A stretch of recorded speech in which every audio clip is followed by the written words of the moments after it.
Bonjour, bienvenue, merci d'être là et désolé pour le retard. Je crois qu'il y a eu des petits soucis logistiques pour vider une partie de la salle, remplir à nouveau pour la lettre E, puisque c'est celle que nous avons tirée au sort pour cette conversation. Voilà.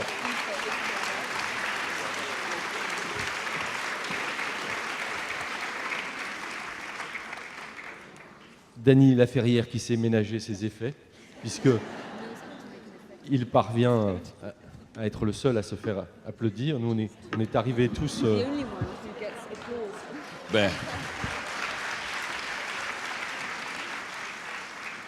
Alors, je vais commencer par lui, par le présenter. J'ai déjà fait Dany Laferrière, qu'on ne présente plus, écrivain, académicien. Juste vous signaler qu'il a fait reparaître l'un de ses livres importants. C'est toujours difficile de dire un livre important dans une bibliographie déjà longue, Pays sans chapeau, qui avait paru, je crois, au Serpent à Plumes la première fois, en 1996, et qui reparaît chez Ulma, là, en cette rentrée littéraire. À côté de Dany Laferrière, Colson Whitehead.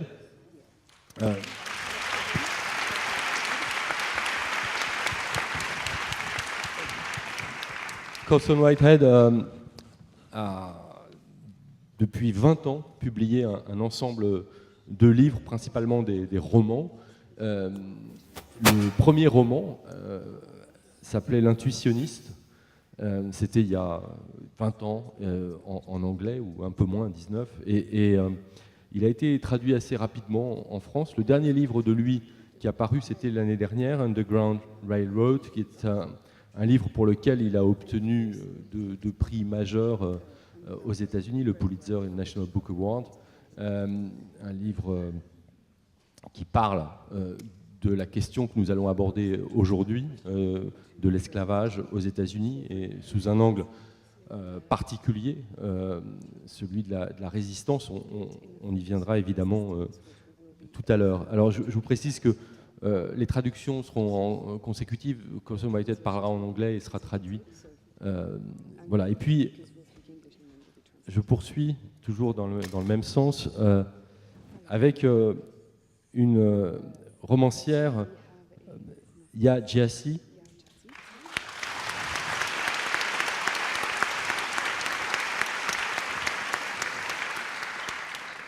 dont le premier roman, Homegoing en anglais, No Home dans l'édition française, a paru l'année dernière également.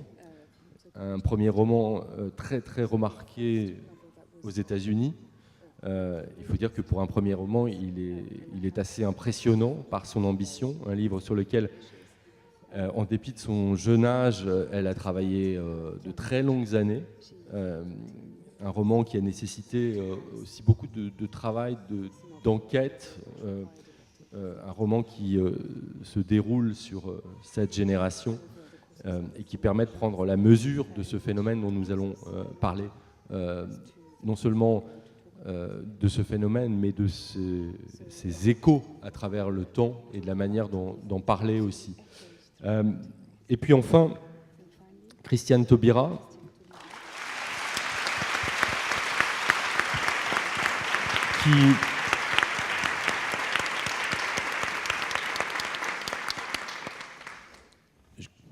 ancienne garde des Sceaux, députée, une des rares personnes peut-être en France dont le nom est associé à 2 lois différentes, une proposition de loi et un projet de loi.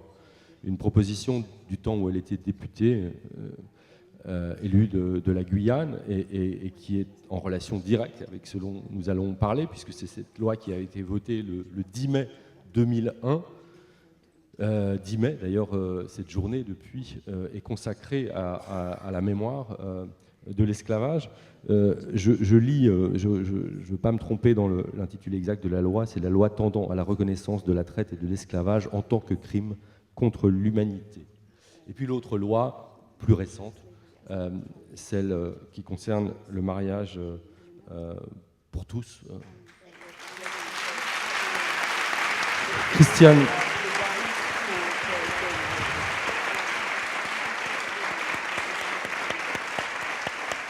Voilà, j'ajoute juste que Christiane Taubira n'est pas auteure de fiction, de littérature, mais elle est auteure de livres et qu'elle a notamment écrit un livre sur l'esclavage raconté à ma fille. Et que par ailleurs, c'est une très très grande lectrice de littérature et de fiction. Ça l'occupe beaucoup d'heures. Nocturne.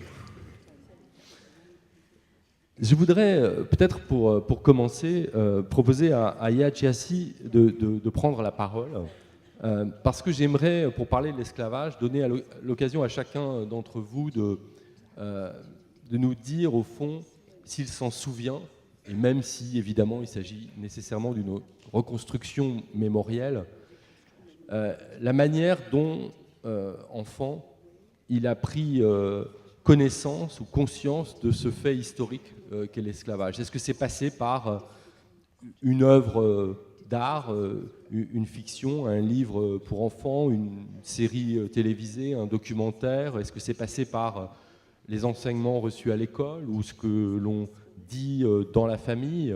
Je crois que cette question de la mémoire de ce fait historique est très importante parce que ça a évolué selon la génération à laquelle on appartient.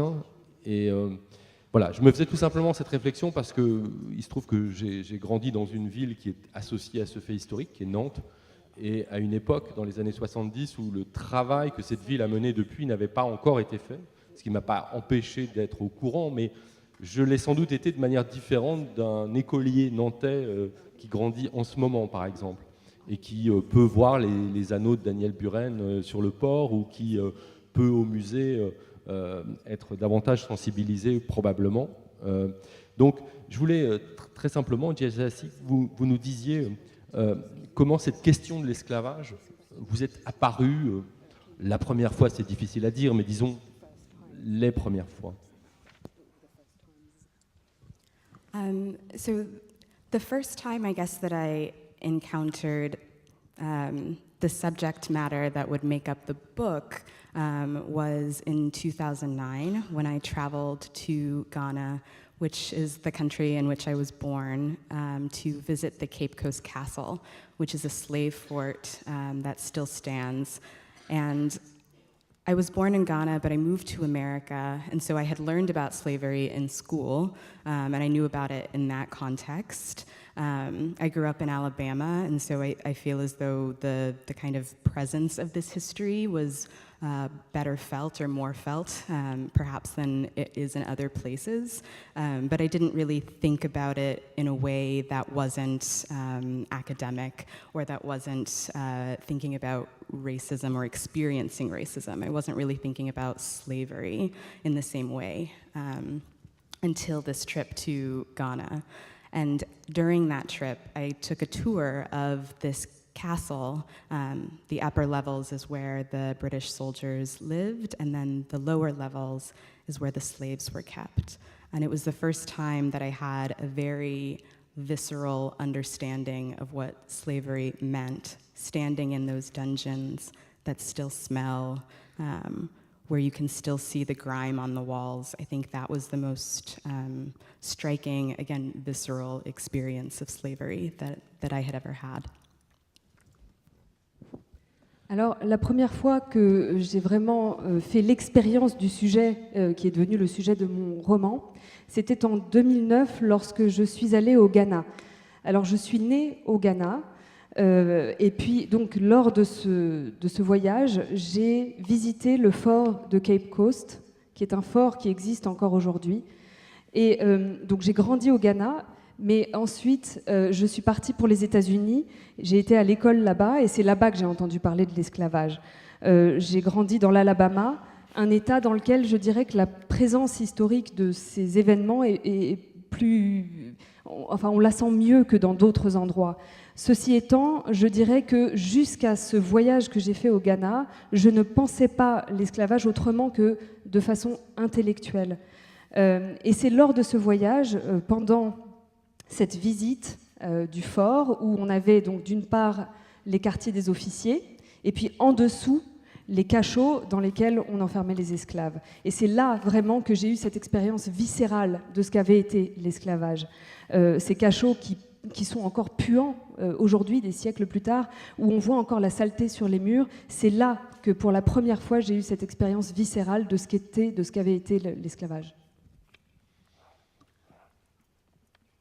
Et ce fut donc, comme le disait il y a à l'instant, le point de départ de ce roman.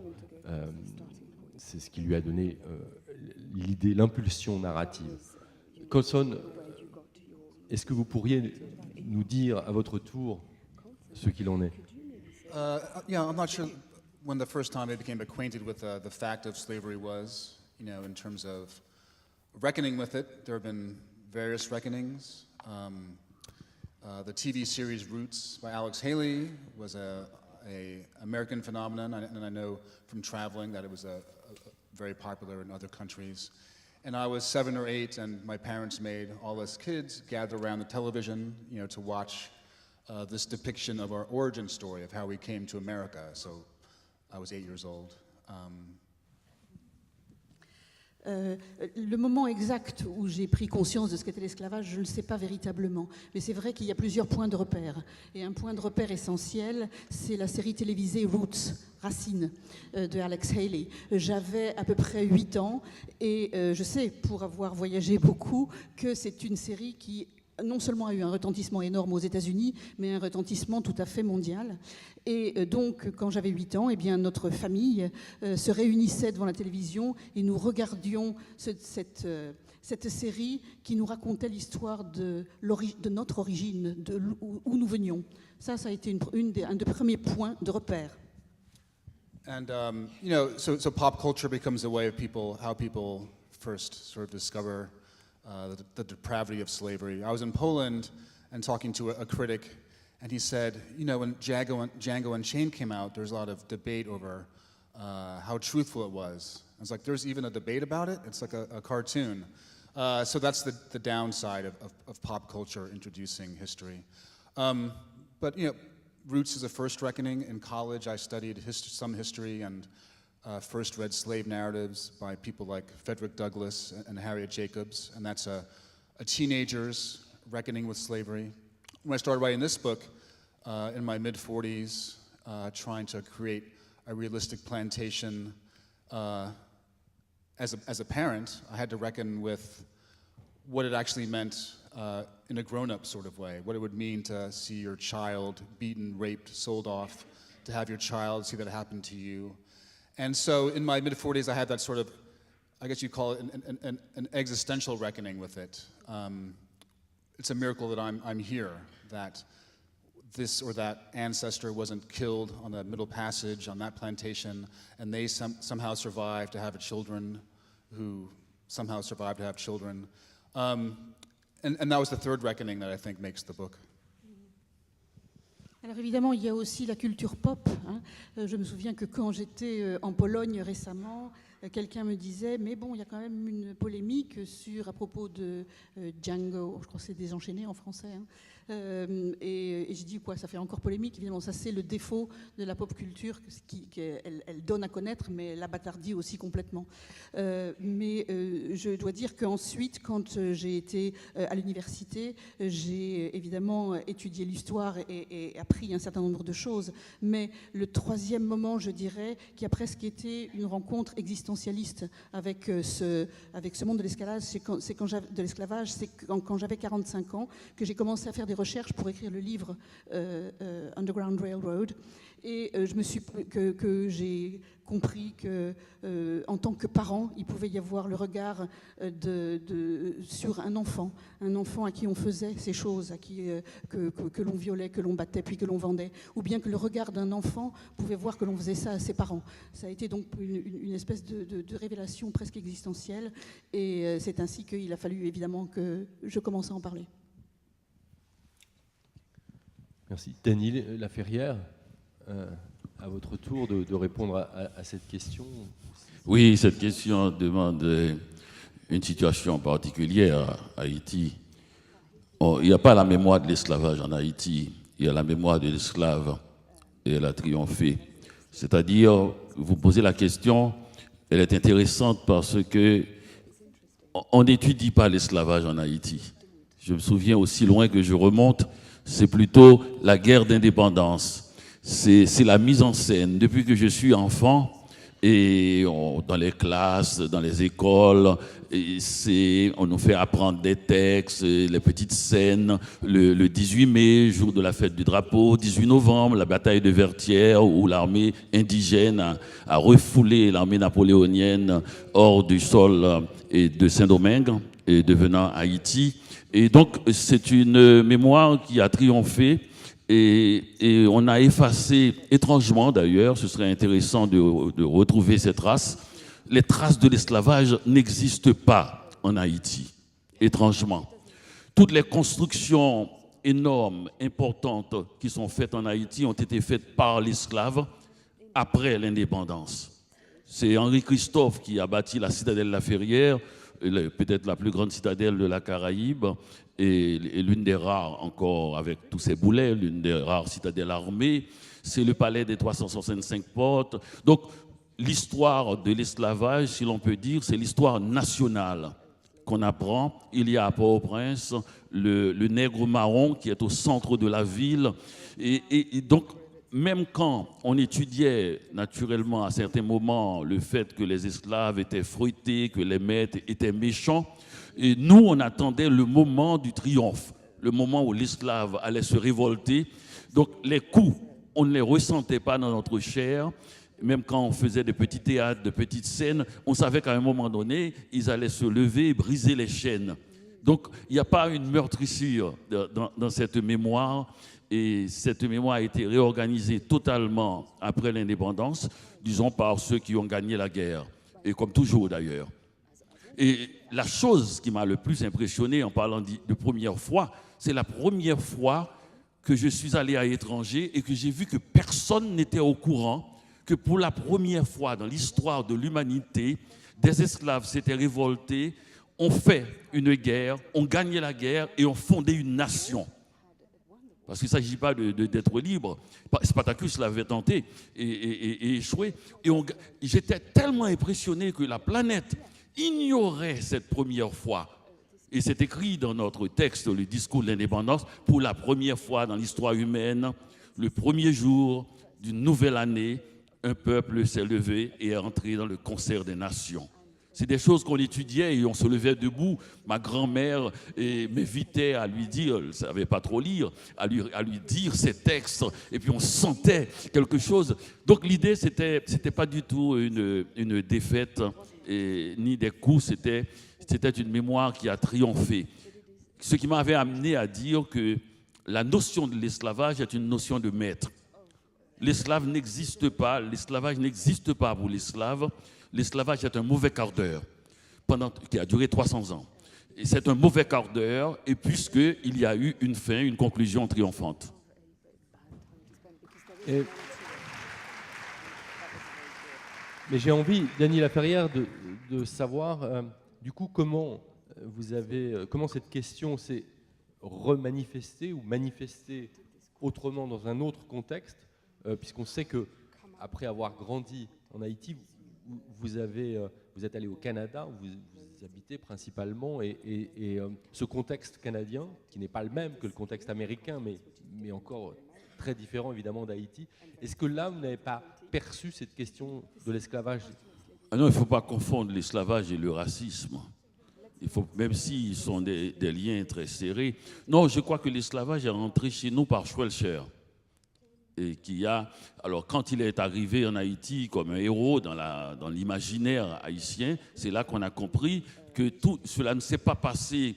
Et comme il est devenu un héros, on a dû le connaître, on a dû apprendre ses faits et gestes. C'est là qu'on a compris qu'il y a eu d'autres histoires dans la Caraïbe. Mais je rappelle quand la loi Taubira est passée, je me souviens, j'avais été au Panthéon pour faire un reportage, vu l'importance de cet événement, et j'avais montré au Panthéon, qui est le cours d'histoire pour les enfants de France, et que Schweitzer est né en 1804, Haïti est indépendant en 1804. Je ne veux rien enlever à Schweitzer, mais Schweitzer est né l'année même de l'indépendance d'Haïti. Et comme Haïti est indépendant le 1er janvier, on doit croire que même dans l'année, l'indépendance d'Haïti était plus âgée et plus ancienne que la naissance de Schweitzer. Mais c'est Schweitzer, cette figure impeccable, et qui a amené l'idée que cela s'est passé autrement pour d'autres. Je parle chez les enfants, dans l'imaginaire, parce qu'on a dû le représenter lui aussi comme élément important de cette geste historique. Qu'en est-il pour vous, Christiane Taubira? Alors, pour répondre très directement à votre question, j'ai longtemps cru moi-même que j'avais rencontré cette histoire au hasard de lecture, en bibliothèque à Paris, lorsque, après le baccalauréat à Cayenne, je suis venue suivre des études ici, puisqu'il n'y avait pas encore d'université en Guyane. Donc longtemps, j'ai cru que j'avais rencontré cette histoire-là, et je l'ai rencontrée en 2 étapes. La première a été de découvrir une histoire d'une extrême violence qui m'a déchirée, parce qu'elle a touché au fond de mon humanité. Mais elle ne m'a pas concernée dans un premier temps. Et il y a eu un deuxième temps où, en un éclair, j'ai réalisé que la Guyane faisait partie d'une des pointes du triangle du commerce triangulaire. Et j'ai donc réalisé que, j'y mets des guillemets, je venais de cette histoire. C'est ce que je ressens lorsque je suis post-adolescente, donc étudiante, que je viens de cette histoire. Mais avec le recul, j'ai compris aussi que j'avais appris des bribes de cette histoire, parce qu'on m'avait parlé à l'école du commerce triangulaire. Mais ça semblait complètement froid, technique, puisque c'était des courbes qui reliaient des continents. Donc cette histoire, en fait, était présente dans les programmes scolaires, mais d'une façon qui empêchait de la rendre intelligible. Délibérée ou pas, peu importe, mais c'était un fait. Ensuite, cette histoire était présente. Tout cela, je le réalise bien après aussi, que cette histoire était présente culturellement, elle était présente en Guyane, puisque la figure du marron, c'est-à-dire du rebelle, de celui qui rompt avec le système esclavagiste, donc de celui qui rompt avec l'ordre dominant, cette figure est une figure très valorisée, très présente en Guyane. Elle est très valorisée sous cape. C'est-à-dire que dans la parole publique, dans la société, le marron est stigmatisé. Mais sous cap, c'est un peu l'univers privilégié, l'univers préservé, l'univers chéri. Nous avons quand même, nous subissons des injustices, nous subissons une domination un peu informe, nous subissons un champ rétréci qui limite nos capacités d'initiative, mais quand même nous avons un trésor. Nous avons un trésor, nous avons un secret, nous avons cette figure du marron. Ensuite, il y a des chants traditionnels aussi qui parlent de l'esclavage. Dans la langue créole, il y a des expressions qui concernent l'esclavage. Et puis, il y a une expression que j'ai entendue lorsque j'étais gamine et que j'ai comprise longtemps après, y compris après avoir découvert cette histoire. C'est une expression qui était utilisée par des personnes de milieu rural et des personnes assez peu instruites en termes d'acquisition de savoir, mais qui portent quand même un bagage de savoir à travers la transmission orale, mais aussi à travers des morceaux de connaissances reçus comme ça à l'école et ailleurs, dans l'ambiance, la radio, etc. Donc, dans ce milieu-là, où les personnes n'ont pas quand même un bagage structuré, identifiable, construit sur l'histoire de l'esclavage et sur des grandes figures du temps de l'esclavage, il y a une expression qui est utilisée dans ces milieux populaires et qui, lorsqu'on est face à une difficulté monstrueuse, les gens disent « Ah, la seule solution, c'est d'envoyer la cavalerie de Saint-Georges. » Mais j'ai mis...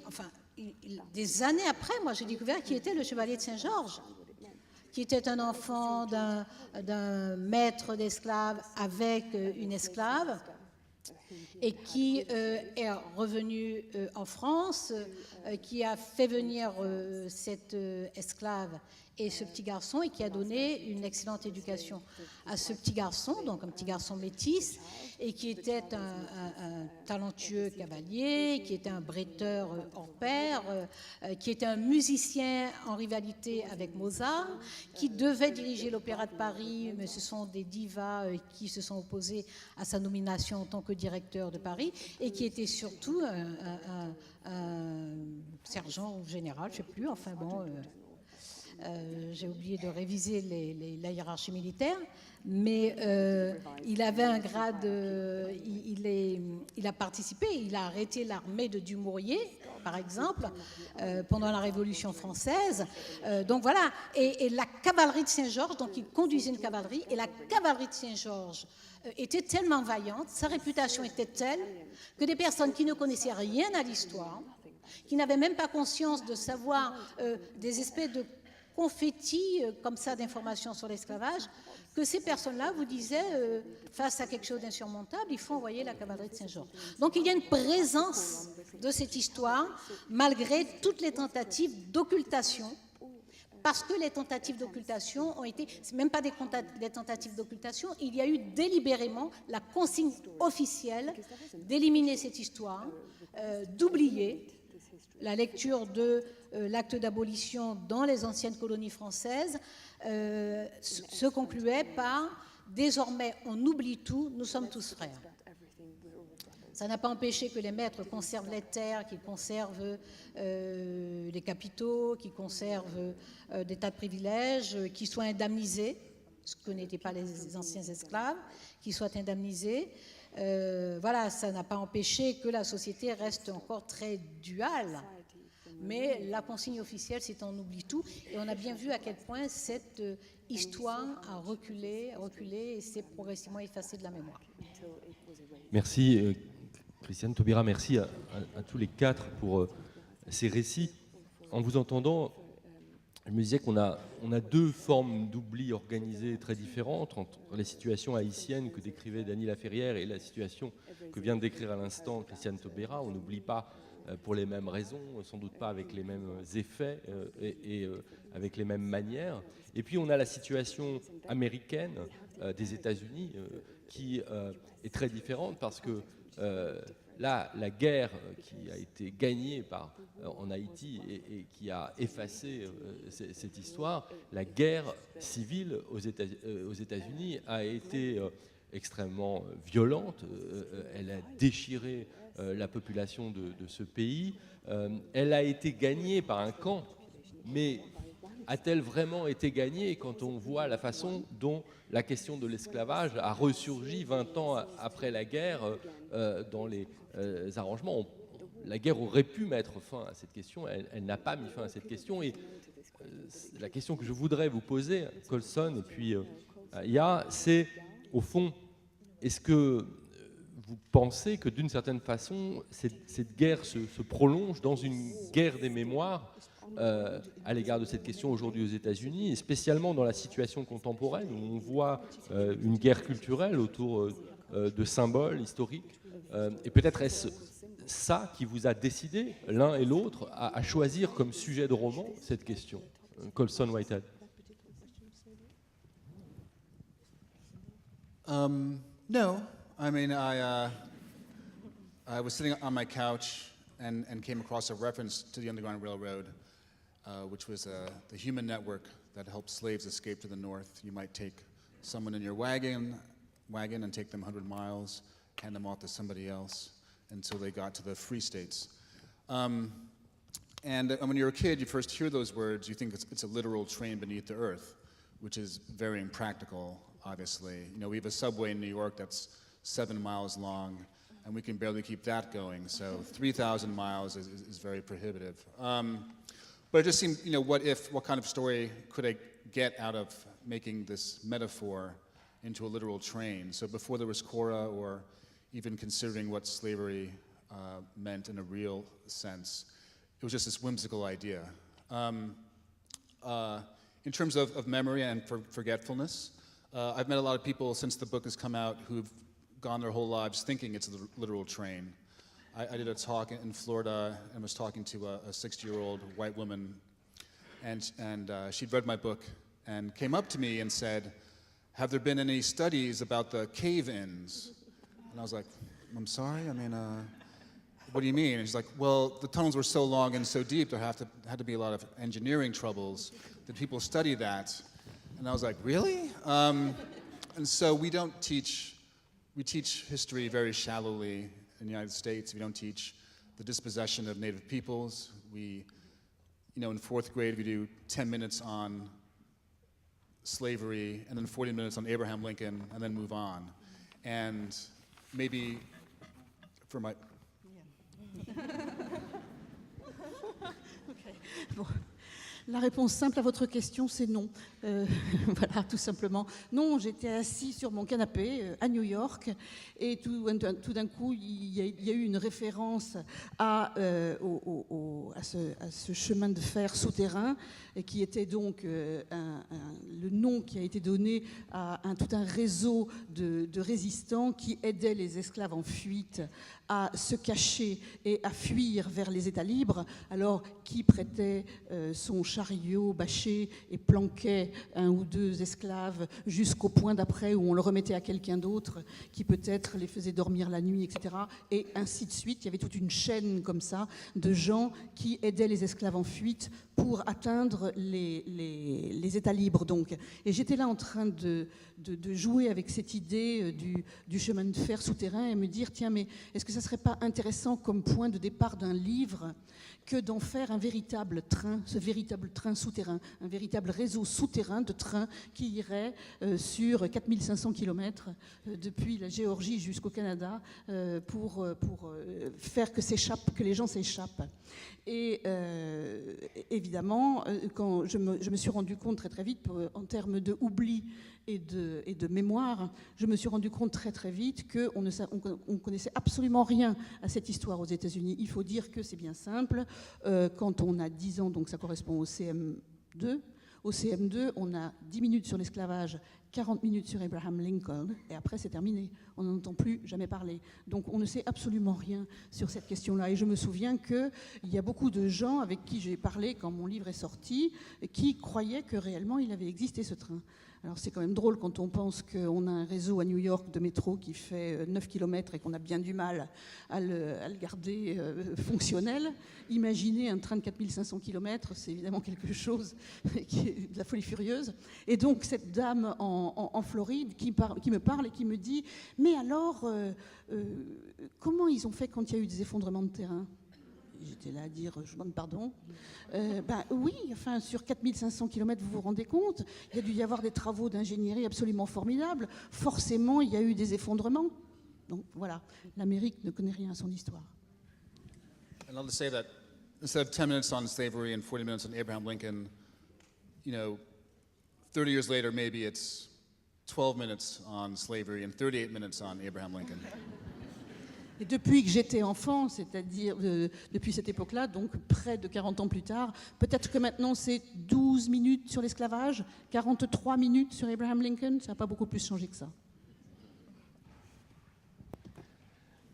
Il y a Jassy, comment vous nous avez expliqué tout à l'heure la raison qui vous a, ce voyage qui est à l'origine du choix du thème de ce roman. Mais quand vous étiez en train d'écrire ce livre, et je crois que ça vous a pris 7 ans pour écrire ce livre, vous avez dû être témoin de débats aux États-Unis sur la mémoire de l'esclavage, de débats assez vifs. On sait aujourd'hui les débats très vifs autour des figures de la guerre civile. On les a vus ressurgir dans certains États américains avec des manifestations de violence. Donc cette histoire est encore aujourd'hui cette mémoire est très très vive. Aviez-vous conscience d'avoir affaire à cette matière et comment avez-vous cherché à vous intéresser à ces controverses, à ces polémiques, ou au contraire, vous êtes-vous en quelque sorte protégé de tout ça pour travailler à partir des sources historiques dont vous aviez besoin et avancer dans votre roman? I think when I started the book in 2009, there wasn't as much talk about the effects of slavery on the present in the same way that it seems as though there is now. I'm not sure that I entirely believe that it's a powerful conversation now even. In America, there's often this sense that slavery was this thing that happened a million years ago and it has no bearing on who we are today. But if you look just at the dates simply, slavery was something that lasted for about 250 years. It ended in 1865, and then it was followed by a brief period of Reconstruction, which was to presumably allow Black people to get equal footing. And then that brief period was immediately followed by Jim Crow, wherein Black people were killed with impunity. Lynchings, the appearance of the KKK, and so we're talking about 250 years of slavery and then another about 100 years of Jim Crow before we started to see the major civil rights advancements of the 1960s. And then if you look at the period between the 1960s and today, that's only 50 years, right? So what we're talking about is a very, very recent history in many ways, and I think it's hard for people to understand how close this history is. And so for me, part of what I wanted to do with this book was to look at history, look at this slavery history generationally, so that by the end of reading it, you understand that, you know, this is your grandmother's grandmother. It's not somebody who existed in, you know, an era before we had words. It was really close.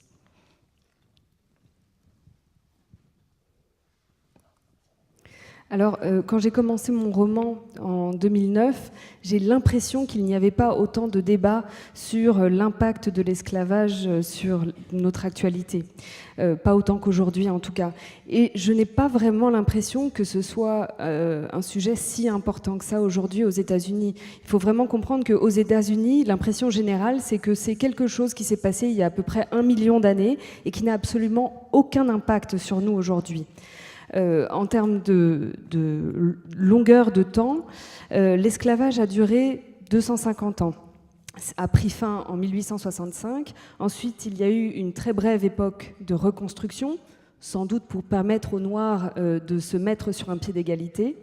Et ensuite, on est tombé dans la période Jim Crow, avec les lynchages, l'apparition du Ku Klux Klan. Donc on a 250 années d'esclavage, puis 100 temps de Jim Crow, avant, enfin, dans les années 60, les mouvements de libération, etc., les manifestations. Et entre cette période-là et aujourd'hui, on a quoi ? 50 ans ? Donc c'est vraiment une histoire qui est très, très récente. Et c'est très difficile pour beaucoup de gens à comprendre. Donc ce que j'ai essayé de faire dans mon roman, c'est de parler de l'esclavage d'un point de vue générationnel, pour que les gens comprennent que ce dont on parle, c'est arrivé à la grand-mère de ma grand-mère. Ça n'est pas arrivé à une époque où on ne savait pas encore parler. C'est tout à fait récent. Merci. Christiane Taubira, je le disais tout à l'heure, vous avez été à l'initiative de cette loi de reconnaissance de ce fait historique. Dany Laferrière disait que cette date était devenue une date très importante, le 10 mai. Ça fait partie des choses dont on peut se saisir pour faire ce travail de compréhension en quelque sorte, mais il y en a d'autres. Il y a par exemple les programmes scolaires. Vous voyez hocher la tête quand Colson Whitehead disait de façon un peu ironique qu'au fond les choses changent très lentement et qu'on gagne peut-être 2 minutes de plus sur cette question-là. Mais voilà, alors je voulais votre sentiment sur, au fond, la place des lois qu'on dit mémorielles dans un dispositif beaucoup plus vaste qui comprend le travail à l'école, mais qui comprend aussi la production d'œuvres d'art, de romans, de films. C'est vrai qu'il y a un monde entre la série très importante que j'ai vue aussi enfant, dont parlait Colson, la série Roots, qui je crois a permis à des millions de jeunes enfants à l'époque, via la télévision, de prendre conscience de ça. Et puis le film, par exemple, de Steve McQueen, 12 Years a Slave, pour prendre un exemple récent d'une production cinématographique d'un artiste contemporain par ailleurs. Mais voilà, comment s'articulent selon vous tous ces efforts heureusement qu'on ne demande pas au roman ou au film de faire la même chose qu'à la loi, mais la loi, elle joue son rôle et peut-être vous pouvez nous donner votre vision là-dessus. Alors déjà sur l'enseignement et sur la façon dont on peut appréhender cette histoire, la comprendre et l'occuper, l'habiter. Alors deux choses, la loi de 2001 n'est pas seulement une loi mémorielle, puisque c'est une loi qui contient des dispositions normatives, et notamment dans son article 2, qui oblige l'État à d'abord veiller à l'enseignement de cette histoire, ensuite à favoriser la recherche. Il y a d'ailleurs un prix de thèse qui existe depuis 2006 et qui est attribué, décerné chaque année. Donc il y a un encouragement à la recherche, à la coopération. Ça, c'est le premier point sur l'enseignement. Le deuxième point sur l'enseignement, c'est que dans les années 80, l'aboutissement de lutte, de combat militant, a été la publication de circulaires pour l'enseignement de cette histoire dans les départements d'outre-mer. C'était donc au début des années 80.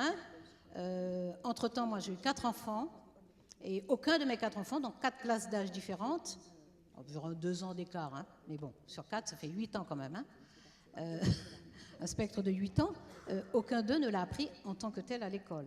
Donc, il y a des circulaires de 1983, et ça n'est pas l'avantage. La loi de 2001 a été très respectée dans les premières années, parce que tous les ans, il y avait un rapport qui faisait un état de cet enseignement, et puis il n'y a plus de contrôle systématique, donc je ne saurais pas dire exactement où nous en sommes.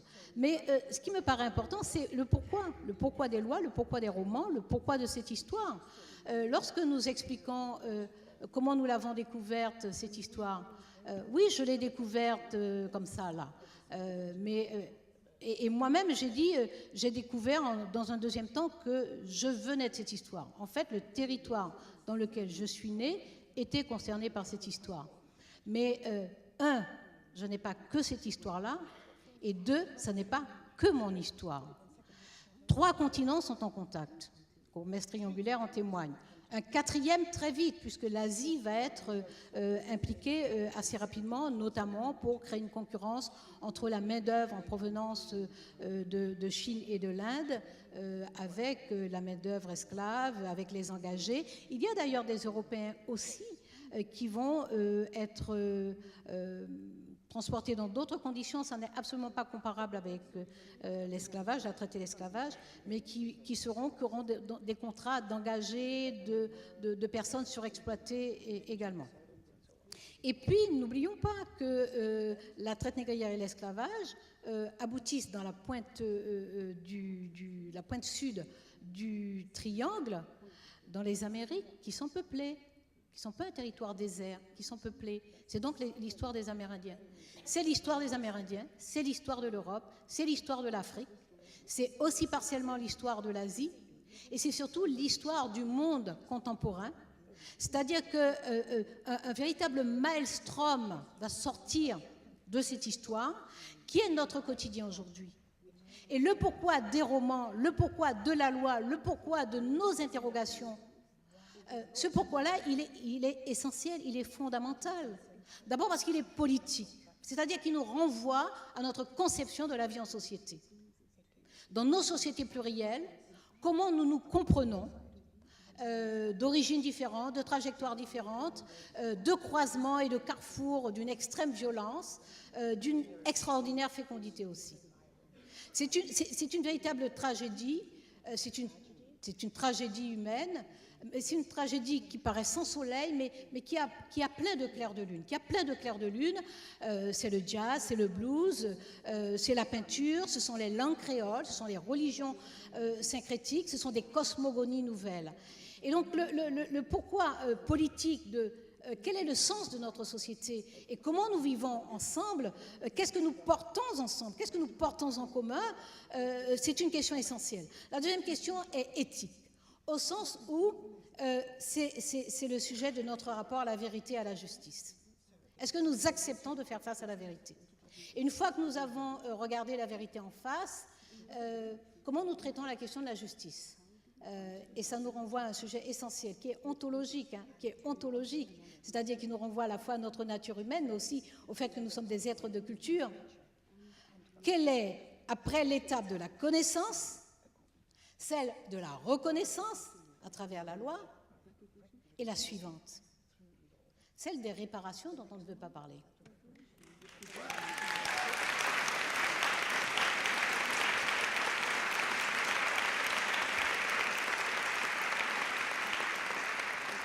Et la question des réparations est essentielle. Sinon, le nœud reste là. Elle est essentielle. Alors, on entend, et je crois qu'un des grands défis aujourd'hui, le premier défi, c'est de restituer la totalité de cette histoire. Ce n'est pas juste de l'histoire, ce n'est pas juste des noms de bateaux, ce n'est pas juste un nombre de personnes qui ont été rasiées, entravées, tuées, de jeunes filles violées dans un rituel qui s'appelait l'appareillage. Ça n'est pas juste ça. C'est une économie, c'est aussi une économie. Mais ça n'est même pas juste une économie, c'est de la géographie, ce sont des sciences, et ce sont surtout des sciences humaines. C'est de la philosophie, c'est de l'anthropologie. Ce sont des sciences qui ont été entachées par une construction idéologique qui visait à justifier ce système économique. C'est-à-dire que le racisme, en tant que doctrine, a été conçu pour justifier le système économique. Et si on ne comprend pas que cet esclavage-là est lié à la traite, c'est le seul esclavage, historiquement, qui soit à ce point arrimé à la traite. Ça n'est plus l'esclavage de peuples vaincus, ça n'est plus l'esclavage de personnes endettées, ça n'est plus l'esclavage de rapts sauvages, de gens isolés qu'on fait.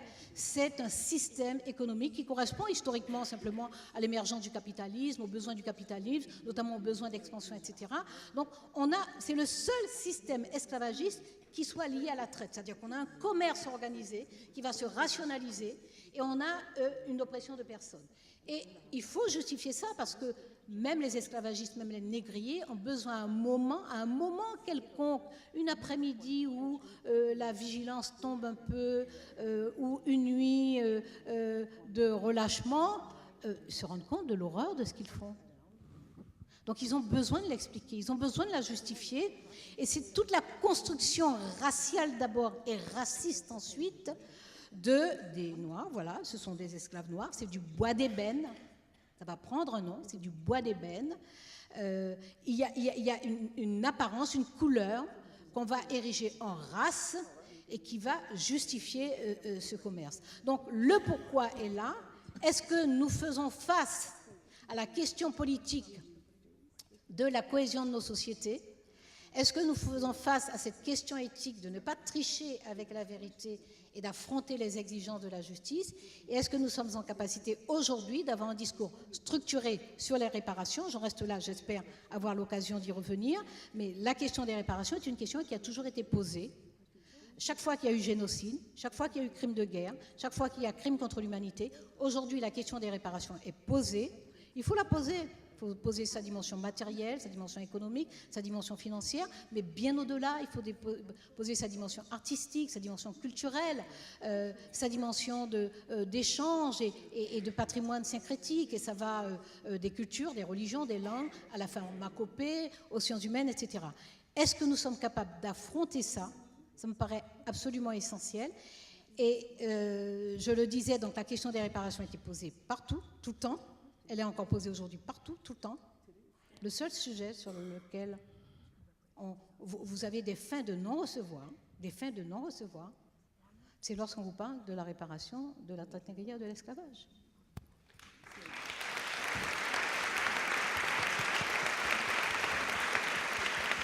Cette question, dites-vous, Christiane Taubira, elle est posée partout, tout le temps, ce qui veut dire qu'elle est posée dans des contextes historiques et politiques qui varient d'un pays à l'autre. Et je me tourne vers Dany Laferrière parce que en France, on a... Excusez-moi, c'est très impoli ce que je vais faire, mais juste d'un mot. Pour la traite négrière et l'esclavage isolant de la traite, la question des réparations a été posée. C'est maintenant qu'on refuse de poser. Aux États-Unis, par exemple, le général Sherman, le fameux général de the March to the Sea, hein, Savannah, il avait posé la question de la réparation. Il avait d'ailleurs repris la terre après la guerre de sécession, il avait repris les terres des esclavagistes qu'il avait octroyées aux esclaves. Et c'est le président Johnson qui a repris les terres. Bon. Après l'abolition de l'esclavage aux États-Unis, il a été question d'octroyer à chaque ancien esclave 40 acres et une mule. Bon. Dans la loi française, et notamment le décret de 1848 qui abolit l'esclavage définitivement, c'est la deuxième abolition quand même, il est question d'indemniser les colons, les maîtres d'esclaves. Non seulement on les indemnise, mais on va les obliger à consacrer 1/8 de l'indemnité à investir dans des banques. C'est-à-dire que l'État se charge. Et c'est quand même la Deuxième République, donc c'est une très belle République, très généreuse, intelligente, etc.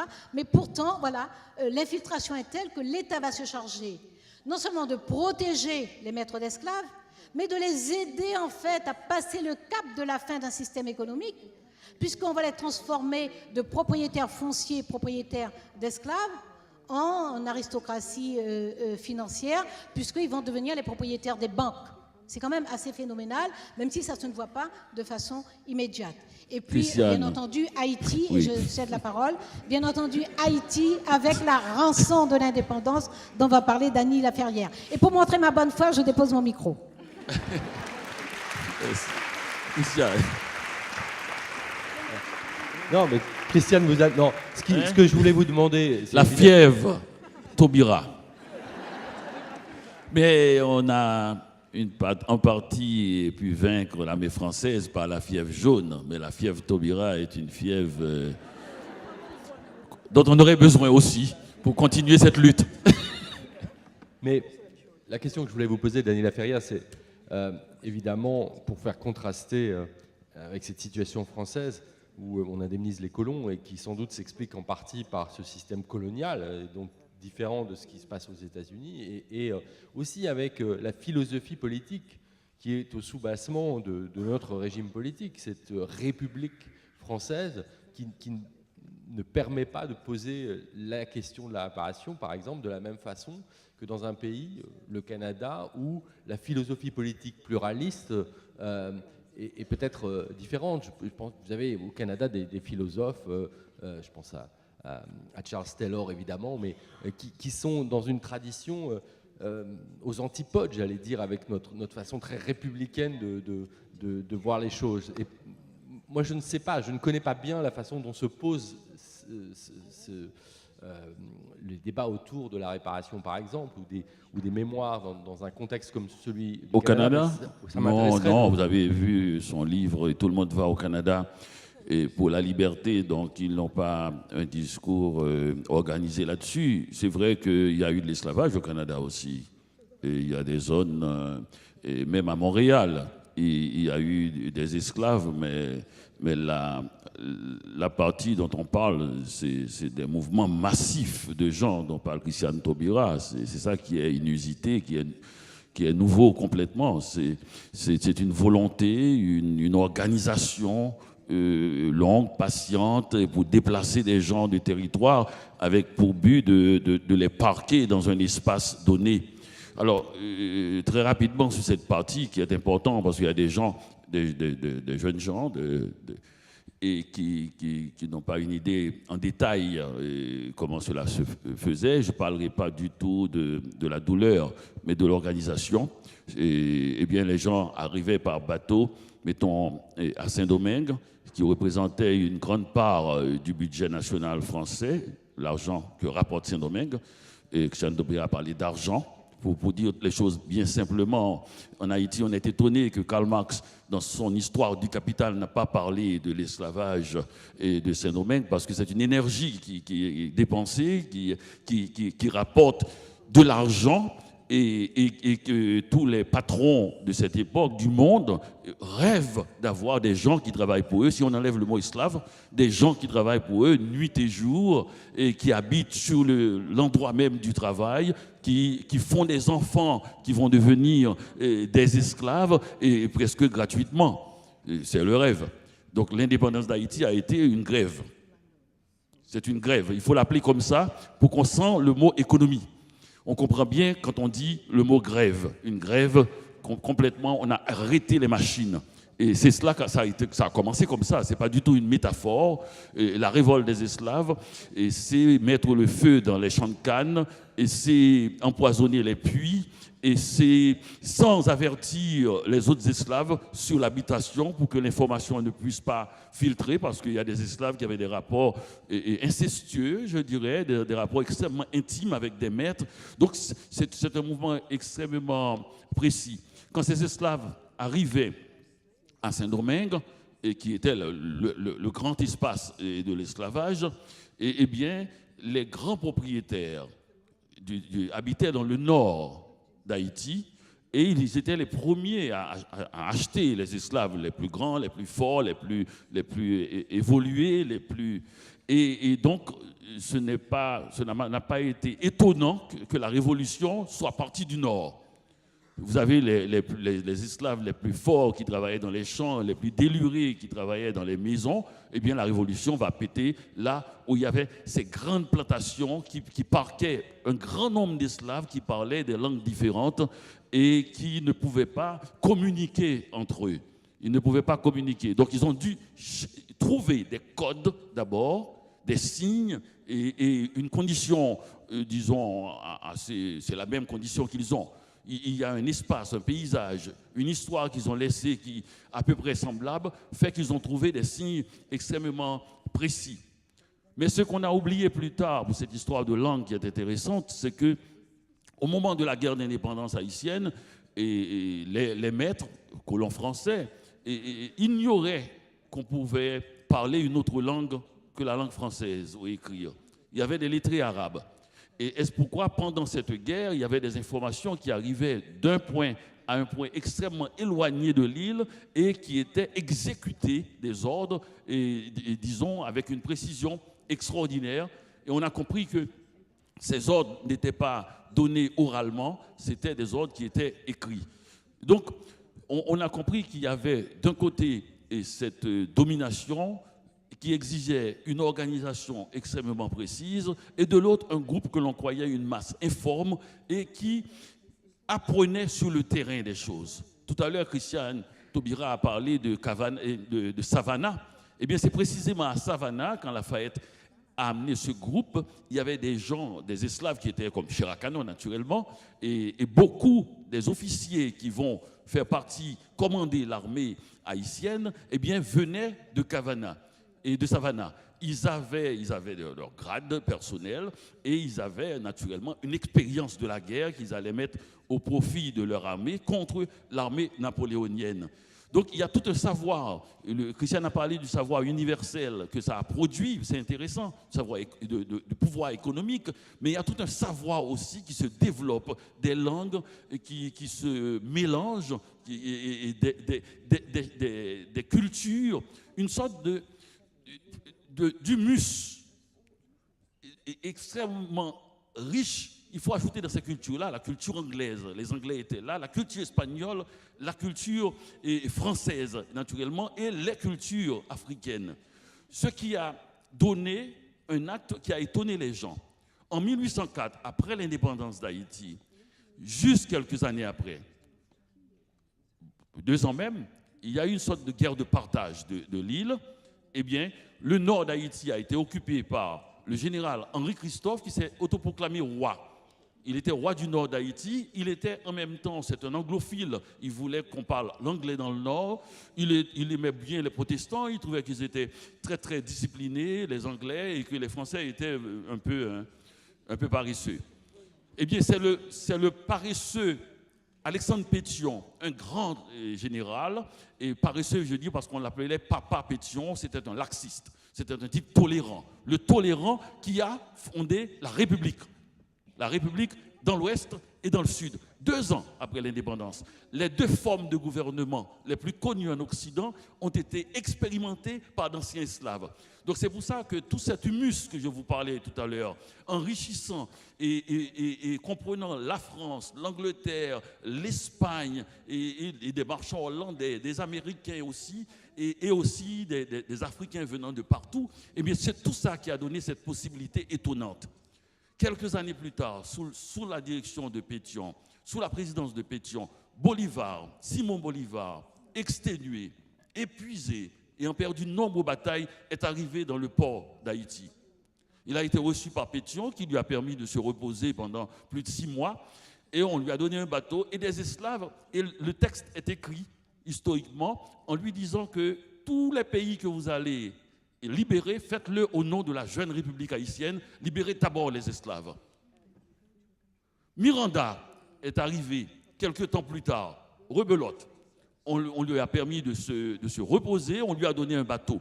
Comment se fait-il que des gens qui venaient de cette géhenne, de cette fournaise, qui ne connaissaient rien à rien, aient pu non seulement monter 2 systèmes de gouvernement fondés, c'est-à-dire créer jusqu'à présent les seuls monuments qui restent dans la nature haïtienne, ce sont des monuments qui ont été érigés à ce moment-là.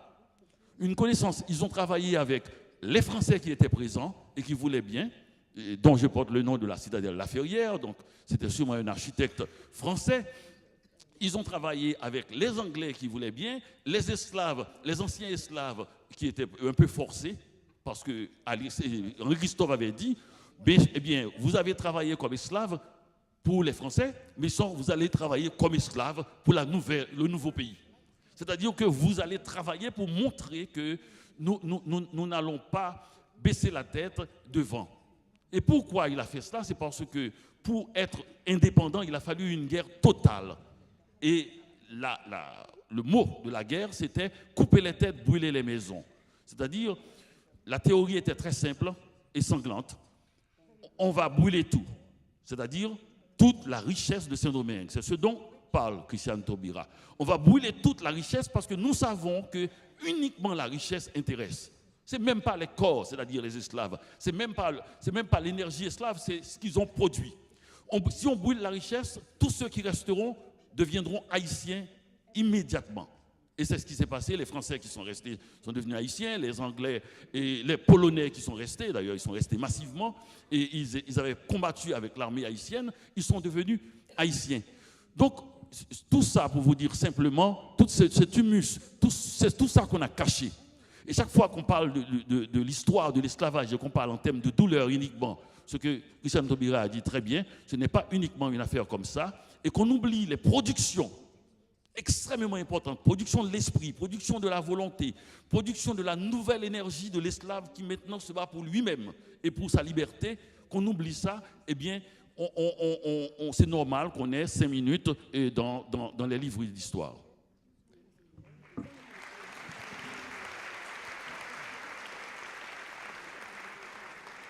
Merci, Dany Laferrière. On arrive vers la fin de ce débat. J'ai juste une question, la même, pour Ya et pour Colson.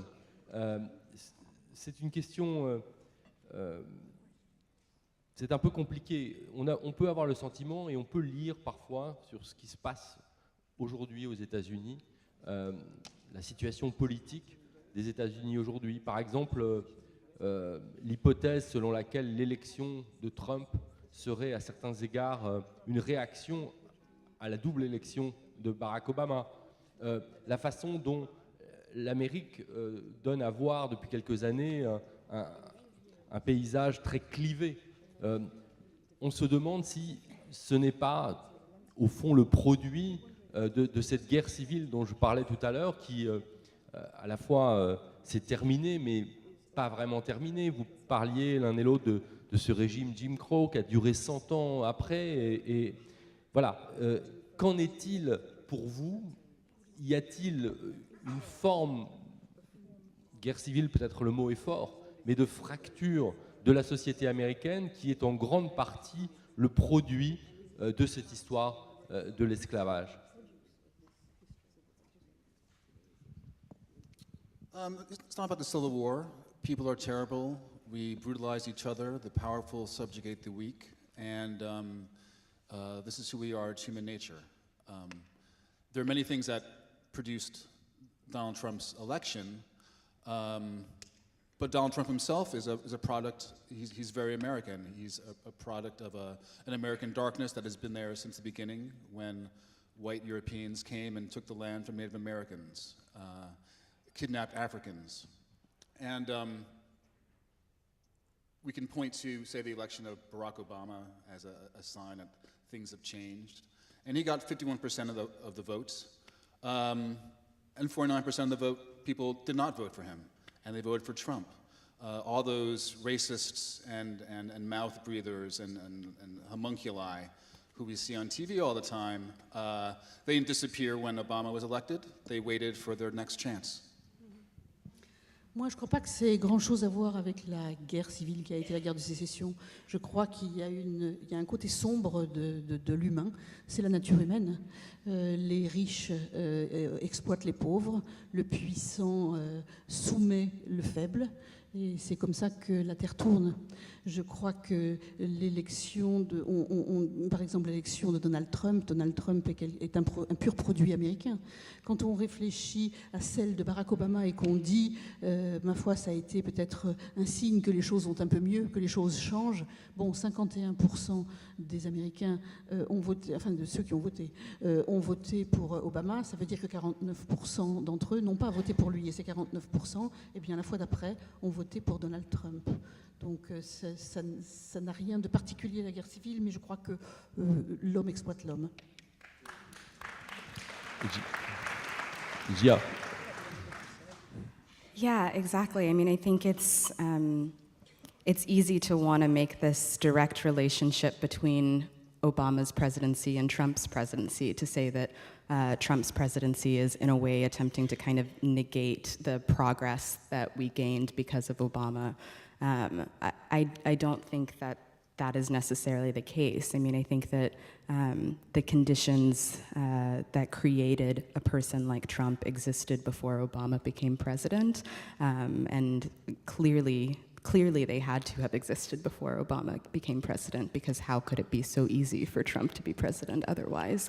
And so I think it's important to kind of be careful to kind of remember that Trump is a very American invention. You know, he's as American as everything else, as American as racism, as American as slavery, as American as the subjugation of Native Americans.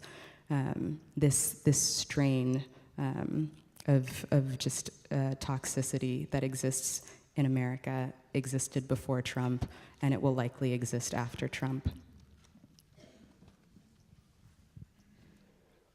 Je suis d'accord, il est très facile de simplifier les choses en disant que peut-être il y a un lien direct entre le fait que Obama ait été élu, puis que Trump ait été élu, et que Trump tente de nier les progrès qui ont été gagnés grâce à l'élection d'Obama.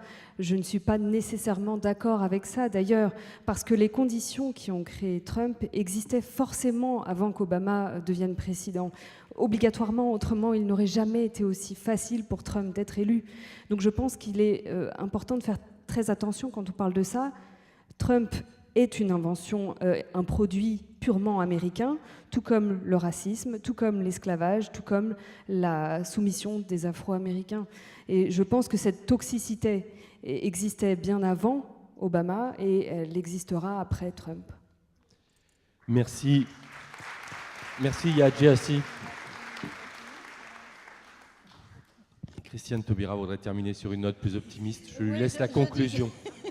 J'ai envie de finir sur une note plus optimiste, parce que moi je crois à l'engagement, je crois au rapport de force, je crois au combat militant, je crois, voilà, donc oui, les hommes dominent les autres, oui, la tendance est à l'égoïsme, à l'individualisme, oui, les inégalités perdurent, on peut les retrouver depuis la fin des temps.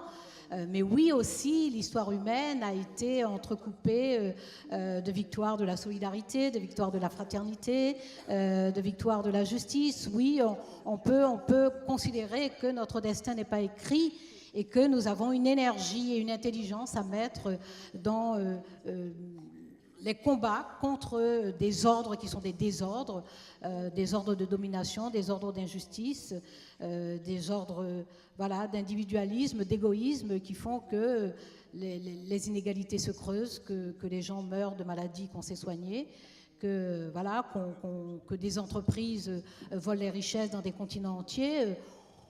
Ça n'est écrit nulle part, nulle part. Il n'y a pas de livre où c'est écrit ça. Donc on peut le changer, En tout cas, moi, je veux le changer.